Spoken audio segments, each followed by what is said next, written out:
Did Trump buy into Putin's empty promises during the phone call, and how will this affect the course of the Russian-Ukrainian war? This and other topics we will discuss right now. My name is Irina Uzlova, and today with us is Yuri Rashkin, host of YouTube channel RashkinReport and local elected official in Wisconsin. Yuri, hello, glad to see you. Thank you for joining us in these historical days. Thank you for having me. It's another day when we're trying to figure out if there's actually any real news happening, but we'll get to the bottom of this. Let's do it. Nothing new, it seems to me. The phone conversation between Trump and Putin lasted nearly 2 hours, making it the longest in the history of war negotiations between the USA and Russian presidents. It seems to me that Ukraine is on the menu, not at this negotiation table. Or maybe, am I wrong? You're not wrong, but I think it's important to acknowledge that Putin essentially said no to what was proposed, because there was a 30-day unconditional ceasefire that was proposed by Ukraine. And Putin, in exchange, said that he was only willing to avoid strikes on energy infrastructure. And I have to tell you, Irina, that I was doing a live stream with on my channel, RashkinReport, in Russian, and discussing, I could not believe the irony of reading that Putin proposed ending, that he will stop and strikes on energy infrastructure, while at the same time, my viewers in Ukraine are writing to me that they're being attacked by Shahed drones at the same time. So that means that Putin literally said that he will not attack energy infrastructure, but he will attack civilians, and he will attract this apartment buildings, essentially. So this is really not, I think, what was proposed in any way, shape, or form. But Donald Trump is so concerned about having good relations with Vladimir Putin that even waiting on the phone for whatever time he had to wait on the phone is not a problem, because I feel like if you're waiting for Vladimir Putin, are you really waiting? Or are you just kind of experiencing this sense of joy of upcoming meeting with your favorite person? Or at least it seems like that's how Donald Trump must feel, because he doesn't complain. That's not a problem. So many things are wrong in this world, especially, Joe Biden is responsible for everything. But Vladimir Putin, now there is a man that we can just totally wait for and have no problem. It's really strange, and it's very strange. I think Americans should just continue to think that this is strange, because it is. We have a president who is really just colluding with Russia. And I'm just discussing things that I see with my own eyes on the news. But I think if we discuss this kind of a possibility or perhaps reality, the question that my viewers in Ukraine want to have an answer to is, where is the ambulance? Where is police? Where is what's going on? I say, well, that's kind of going to be difficult right now, because there's no mental health requirements. And police is, run by the sheriff, who is appointed by the president. So, I mean, we're looking at a situation where we have to defeat this now at election time, which is a little strange if you think about the kind of damage being done. Therefore, we continue to hope and pray that the economy will send the message that the voters were not able to send in November, because we have a lot of problems, and lack of trust is ultimately what this is about.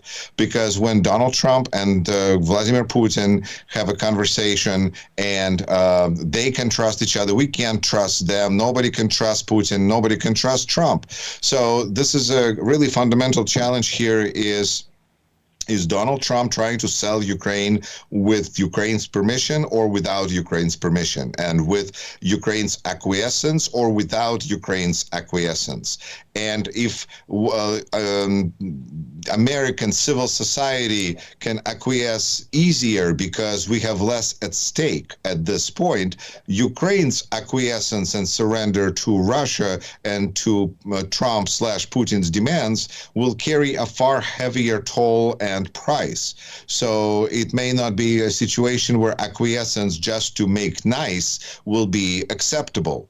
And that means that Donald Trump will say that he's ready for peace as he understands it, and Vladimir Putin is ready for peace as he understands it, and it is only Ukraine which is evidently not ready for peace as it, however it understands it. It doesn't really matter. And it's a challenge that I think Ukraine needs to understand in terms of time. This is a matter of time before situation will get worse.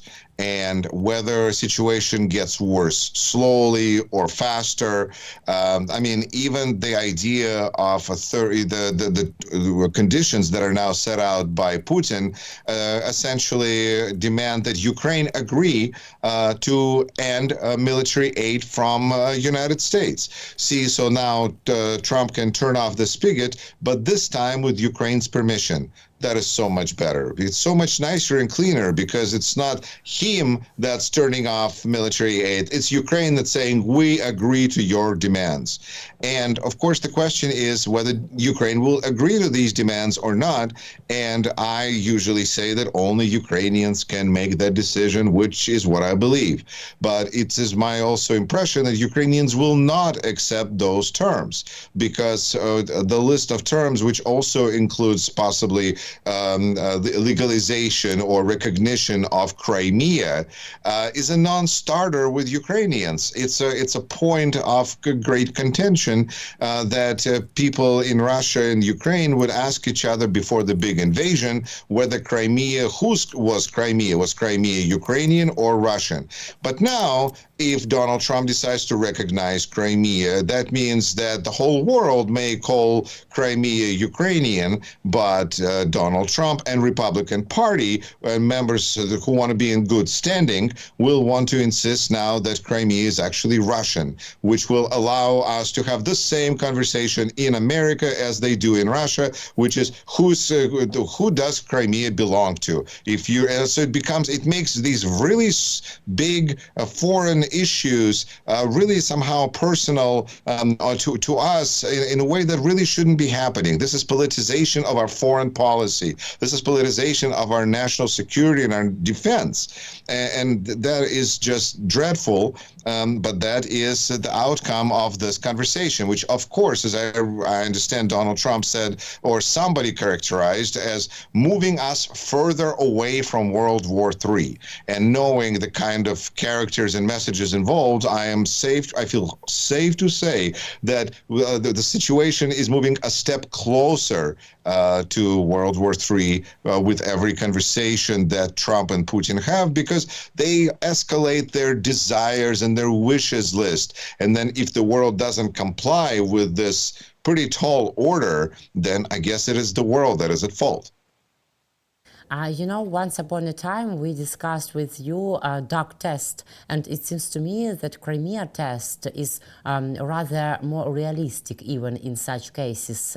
Really, this question are like big tests for different Russian leaders who are against Putin, but sometimes when you asked which Crimea is peninsula, this question makes trouble to them. It seems to me that the biggest trouble and the biggest mistake of Donald Trump, and you mentioned about it, Yuri, too, that he trusts Putin. But it is a problem, and it can be our problem, but only Ukraine, and we are just ready for peace, for fair peace, not Russian Federation or the United States with Donald Trump. I mean, and our readiness destroys all agreements between Trump and Putin, yes? Perhaps. I think that is a beautiful comparison with the Russian opposition and how they deal with the question of Crimea, because it does put them at ill ease that they're not able to really discuss this. Even Navalny, the legendary Navalny, had trouble with this issue of Crimea. So can we see that Crimea will divide the entire world into two? Ultimately, it's all about Crimea. Perhaps I think an important part of the ideology of Trumpism and Putinism is denial. Denial of what reality is, that Crimea, of course, is Ukrainian, and denial of that fact. And you have to deny that if you want to be on good terms with Putin and now with Trump, essentially. And it's important to acknowledge that in the news story that brought us this highlight that he's talking about it's been mentioned that he's been saying this for years. So this is not even a new idea to him that Crimea is Russian. So he's always been, so for those that would decide based on that question, I think the answer has been pretty clear on that one for years as well. But that's okay. People, sometimes people say, why didn't somebody tell this to me before the election? I don't know. I mean, did you ask? I mean, it's like really available information is there. It's cited from just old articles. But, people have this kind of like, oh, had I only known. Well, you know what? That's how it works. And in the meantime, I can only hope that we're going to limit this question to hypothetical things for America, like Crimea, instead of like Alaska. Who's Alaska? Is it Russian or is it American? Because, Donald Trump / Vladimir Putin, I don't know, Elon Musk, think that maybe Alaska was unfairly purchased. And, there's some kind of a deal that has to be worked out, and just let's give, who knows? Because, and then we'll be denying something or other involved with that process again. It's the tactics never change. Yes, and you were right when after these telephone negotiations between Trump and Putin, almost all Ukraine, half Ukraine became red, really. We heard air raid and we heard explosives in Kiev, the capital of Ukraine. So when Putin breaks all agreements, how will Donald Trump act in such a case? I think it's pretty clear that he will not blame Vladimir Putin. I think it's pretty clear that he will find somebody else to blame. It's not going to be himself. It's going to be whoever was there before him, whatever was the past manager of this hotel was. Joe Biden. Joe Biden is the one at fault because he was the last one in charge. But this is why, on one hand, this is the question that Vladimir Zelensky asked on one of our, I feel it is 2 national days of shame, February 28th, when at the White House, Zelensky asked the question of Vice President Vance, saying, considering that Putin broke every agreement and every truth, how can you call that diplomacy? It's a hard question to answer, even, if you're not trying to be agitated. And if you're trying to be agitated, aggravated by things that this other person is likely to say, then it's a beautiful opportunity to be set off, because those types of rhetorical questions, because it's obvious you can't make deals with Vladimir Putin. It's very obvious. The answer is right there, because he breaks every deal that he makes. But Donald Trump doesn't feel that way. Why? We are left to our own devices and our own suggestions and our own thoughts to explain this. But I think that there's no good explanation. So I think that that's where we're going to be pedaling in that direction of what is how can anybody make a deal with Putin? And that means that when the deal cannot be reached by Ukrainians because they feel that they cannot, and by the way, it's important to acknowledge already that Zelensky is being blamed in the mainstream American media. Politico is saying that Zelensky may not consider this as an agreement worth signing. And I think it's important to acknowledge that it's Ukrainian people that would not consider this agreement acceptable. It's a minor detail, but I think it is worth noting, because it sounds like with Ukraine, if you have a president who signs an agreement that people don't support, then they go out and it's called the Maidan. And so we all know, of course, that would be terrible for the country, especially a country at war. But it's pretty clear that Zelensky can only sign an agreement that his people will support, because he's not a dictator. And that's what we're going to see. And we're going to see somehow, one way or another, Well, Zelensky has been, a very brave, ambitious actor, politician. We'll see how he acts his way out of this situation. But there's nothing good that is being set up for Ukraine here, and it's just a question of how Ukraine will choose. I think there's a good lesson there in the diplomatic efforts in Saudi Arabia from a Ukrainian delegation, which was able to succeed in a sense of restoring aid from the United States. That was, of course, approved by that other previous guy, the other guy before Donald Trump. That other guy. And so the restoring of that aid, I think that's really a victory and accomplishment for Ukrainian diplomacy. But of course, it's a really an uneven, unfair fight. Still, I have a lot of faith, for lack of other things, in Europe. Because it seems like as United States is experiencing something that could grow into a big economic event, and even defense industries are more interested in looking at Europe and relocating and orders being placed more in Europe than in the United States, as is apparently the trend these days. I think Europe is showing a tremendous amount of potential. And sometimes it's potential by comparison, but in other ways it's potential by need. I think there's a huge need for European potential to be realized right now, and I can only hope that there is political will and there is an understanding of the crisis that the whole planet really is in. I'm pretty sure the understanding is there, of course, because, understanding is the easiest thing to do. I just hope we're going to see some really good action, not just conversations between Trump and Putin, but also action and response from Europe, which really all of these conversations are leaving outside the room where it happened, because we're having this conversation about about Ukraine and Europe where neither Ukraine nor Europe are invited. And kind of, again, it reminds us of the realism versus reality. Realism, which means that, of course, America has so much impact and influence over Ukraine. Without American help, Ukraine's going to struggle mightily. It's not going to last without Ukrainian help. In fact, Donald Trump's been told that many, many times. I'm sure probably at some point, more than once, by President Zelensky, among others, that American help is so vital to Ukraine's survival and victory. So that means that he can feel that perhaps he controls the fate of Ukraine. Or perhaps Europe has a much bigger hand to play here. And when Donald Trump says that Ukraine has no cards, that Zelensky has no cards, well, I think that Ukraine has a whole other hand, and it's called Europe.